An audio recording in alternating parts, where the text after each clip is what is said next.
आज हम गोता लगा रहे हैं समुद्र के एक ऐसे रहस्य में, एक ऐसे जीव की दुनिया में जो शायद हमारी कल्पना से भी परे है। हम ऑक्टोपस की बात कर रहे हैं और आज का हमारा मकसद है ये समझना कि आखिर ये जीव इतने असाधारण क्यों हैं। हमारे पास कुछ नोट्स है, कुछ जानकारी है जो इनकी अविश्वसनीय विशेषताओं पर रोशनी डालती है। बिल्कुल। और ऑक्टोपस देखिए, ये जीव विज्ञान के सबसे अनोखे अध्यायों में से एक हैं। मतलब ये सिर्फ अपने 8 भुजाओं के लिए नहीं जाने जाते। हाँ, वो तो है ही। इनमें और भी बहुत कुछ है जो इन्हें बाकी समुद्री जीवों से एकदम एकदम अलग बनाता है।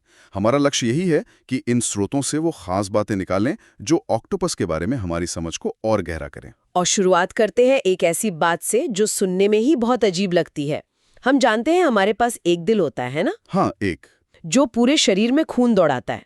लेकिन क्या वाकई ऐसा कोई जीव हो सकता है जिसे एक नहीं, 2 नहीं, बल्कि 3-3 दिलों की जरूरत पड़ती हो? हाँ, ये जैविक रूप से कैसे संभव है और क्यों जरूरी है?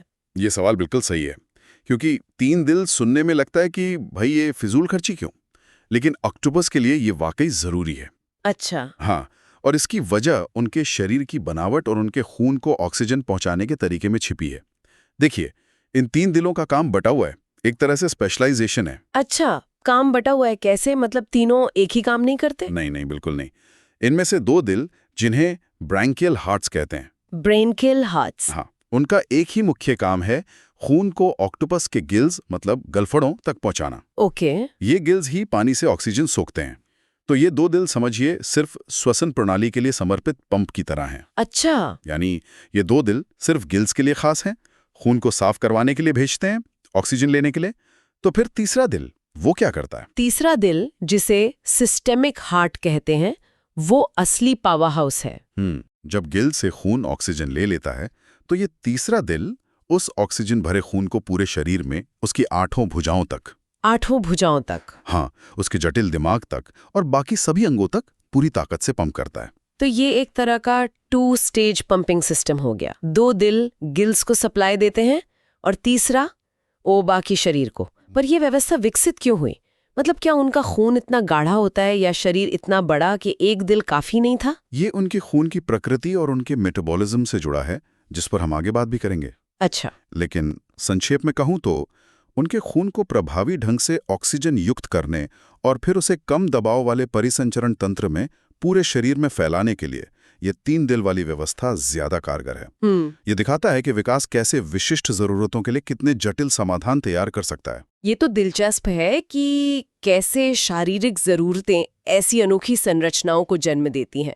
लेकिन इन 3 दिलों से जुड़ी एक और बात है जो मुझे और भी ज्यादा हैरान करती है। मैंने सुना है कि जब ऑक्टोपस तैरता है तो उसका मुख्य दिल वो धड़कना बंद कर देता है। क्या ये सच है? हाँ, ये सच है। और ये ऑक्टोपस के जीव विज्ञान का एक और चौंकाने वाला पहलू है। सच में? जी हाँ, जब ऑक्टोपस तेजी से तैरता है, खासकर जब वो जेट प्रोपल्शन का इस्तेमाल करता है, हाँ, पानी फेंककर, हाँ। तो उसका सिस्टेमिक हार्ट यानी मुख्य दिल धड़कना बंद कर देता है। दिल का धड़कना बंद? फिर वो जिंदा कैसे रहता है और तैरता कैसे है? ये तो बहुत बड़ा जैविक जोखिम लगता है। ये वाकई एक जोखिम है और शायद इसीलिए ऑक्टोपस बहुत लंबे समय तक या बहुत तेजी से तैरने से बचते हैं। अच्छा। ये एक तरह का समझौता है, एक बायोलॉजिकल ट्रेड ऑफ।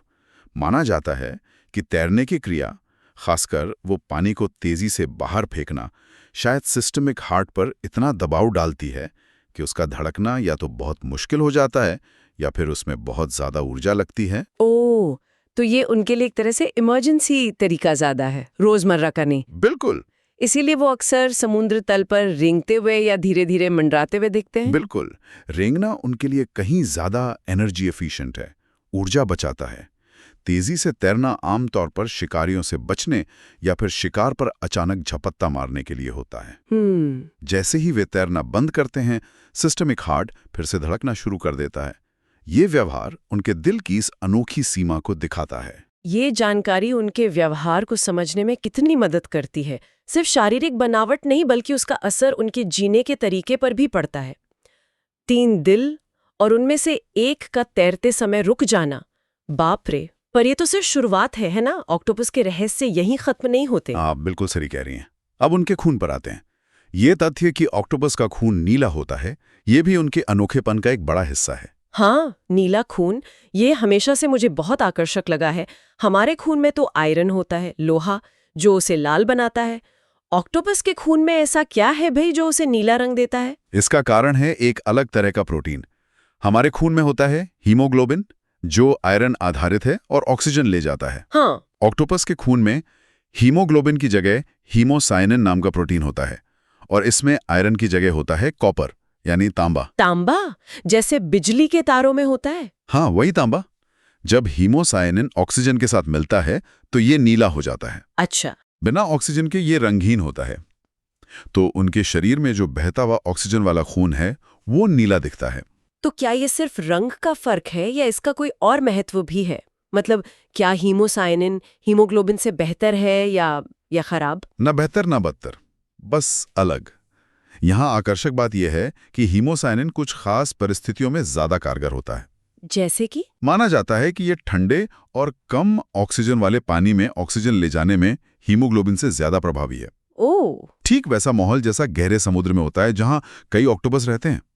तो कह सकते हैं कि ये नीला खून उनके वातावरण के लिए एक अनुकूलन है, अडैप्टेशन। तो 3 दिल और नीला खून, ये दोनों मिलकर ऑक्टोपस को गहरे ठंडे पानी के जीवन के लिए तैयार करते हैं। प्रकृति का तालमेल देखिए, अद्भुत। बिल्कुल। लेकिन बात यही नहीं रुकती। हमने 3 दिलों की बात की, अब 9 दिमागों की बात करते हैं। क्या ये संख्या सही है? 9 दिमाग, ये कैसे हो सकता है? जी हाँ, 9 दिमाग। सुनने में तो ये अविश्वसनीय लगता है, लेकिन ये उनके नर्वस सिस्टम, उनके तंत्र की संरचना को समझने का एक तरीका है।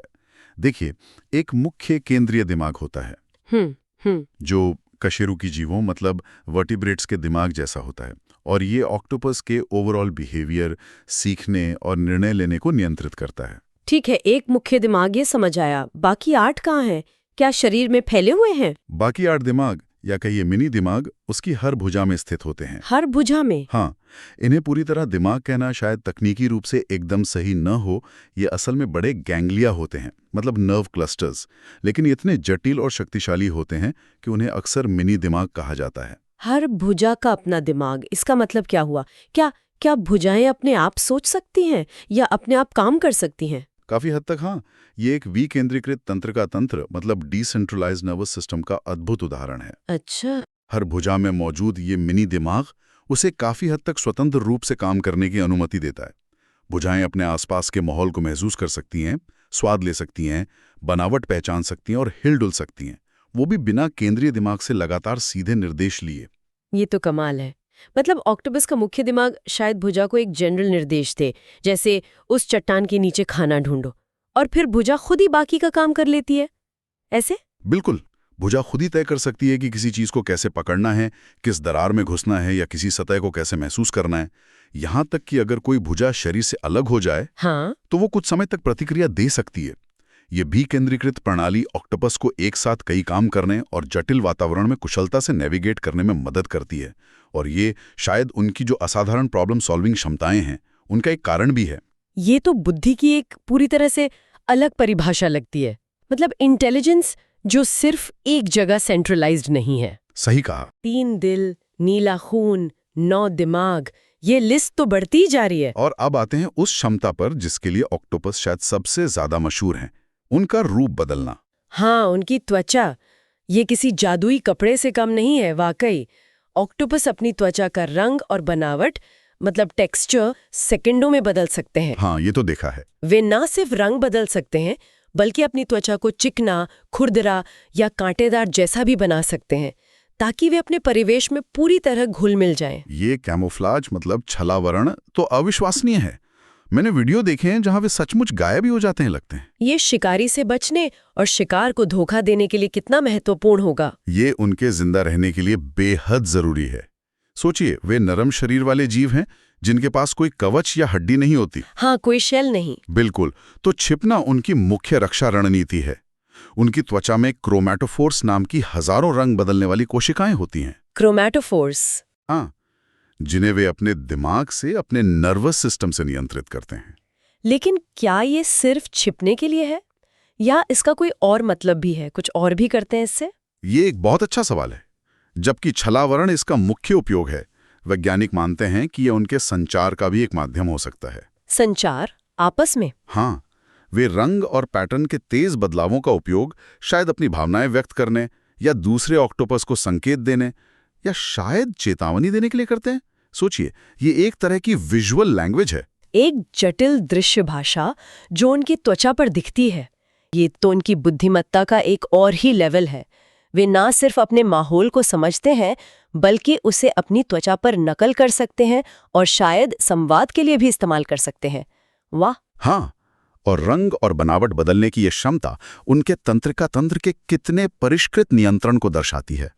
ये सब कुछ, वो 3 दिल, नीला खून, 9 दिमाग और ये अद्भुत त्वचा, ये सब मिलकर ऑक्टोपस को बनाते हैं। तो अगर हम इन सभी बातों को एक साथ देखें, एक ऐसी कार्डियाक प्रणाली जो तैरते समय बदल जाती है, तांबे पर आधारित नीला खून जो ठंडे पानी के लिए अनुकूल है, एक विकेंद्रीकृत दिमाग जो भुजाओं को आज़ादी देता है, और त्वचा जो रंग, बनावट और शायद संदेश भी बदल सकती है, तो इन सब का क्या मतलब निकलता है? ये सब मिलाकर क्या तस्वीर बनती है? मतलब ये है कि ऑक्टोपस विकास के पथ पर एक बहुत ही अलग और कह सकते हैं सफल प्रयोग है। ये दिखाता है कि जीवन की समस्याओं को हल करने के लिए प्रकृति कितने विविध और कितने अप्रत्याशित तरीके अपना सकती है। वे कशेरुकी जीवों जैसे हम हैं, उनसे इतने अलग हैं, फिर भी उतने ही जटिल और सक्षम हैं। ये हमें याद दिलाता है कि उन्नत या विकसित होने का कोई एक ही रास्ता नहीं होता। ये वाकई में प्रकृति की रचनात्मकता का एक शानदार उदाहरण है। ऐसा लगता है जैसे ऑक्टोपस के मामले में विकास ने नियमों की किताब को ही किनारे रख दिया। हाँ, एक तरह से कह सकते हैं। वे हमें ये सोचने पर मजबूर करते हैं कि हम जीवन को कितनी सीमित परिभाषाओं में बांधते हैं। ऑक्टोपस इस बात का जीता जागता सबूत है कि जीव विज्ञान कितना लचीला और कितने आश्चर्यों से भरा हो सकता है। तो संक्षेप में आज हमने ऑक्टोपस की कुछ सबसे असाधारण विशेषताओं को समझा। उनके 3 दिल और वो अनोखी परिसंचरण प्रणाली, नीला खून, हीमोसायनिन और तांबे के कारण 9 दिमागों वाला वो विकेंद्रीकृत तंत्रिका तंत्र, और उनके त्वचा की वो अविश्वसनीय क्षमता जो छलावरण और शायद संचार दोनों में काम आती है। बिल्कुल, ये विशेषताएं उन्हें न केवल अद्वितीय बनाती हैं बल्कि उन्हें अपने समुद्री वातावरण में अत्यधिक सफल भी बनाती हैं। वे हमें दिखाते हैं कि अनुकूलन, अडैप्टेशन कितने चरम पर जा सकता है। और ये हमें एक गहरे विचार के साथ छोड़ जाता है। अगर ऑक्टोपस जैसे जीव मौजूद हैं जो हमारे स्थापित जैविक मानकों से इतने अलग हैं, 3 दिल, 9 दिमाग, नीला खून, और फिर भी इतने कामयाब हैं, तो यह हमारे ग्रह पर जीवन की विविधता की वास्तविक क्षमता और सीमाओं के बारे में क्या कहता है? ये एक बहुत महत्वपूर्ण सवाल है ना। ये हमें सोचने पर मजबूर करता है कि हम अभी कितना कम जानते हैं। समुद्र की गहराइयों में या शायद भविष्य में किसी और दुनिया में जीवन के और कौन-कौन से अनूठे और अकल्पनीय रूप मौजूद हो सकते हैं। विकास के कितने और रास्ते हैं जिन्हें हमने अभी तक देखा भी नहीं है। ऑक्टोपस हमें याद दिलाता है कि ब्रह्मांड में जीवन की संभावनाएं हमारी कल्पना से कहीं ज्यादा विशाल और विचित्र हो सकती हैं। सचमुच, प्रकृति के रहस्य अनंत हैं, और इसी विस्मयकारी विचार के साथ आज की ये गहरी पड़ताल यहीं समाप्त होती है।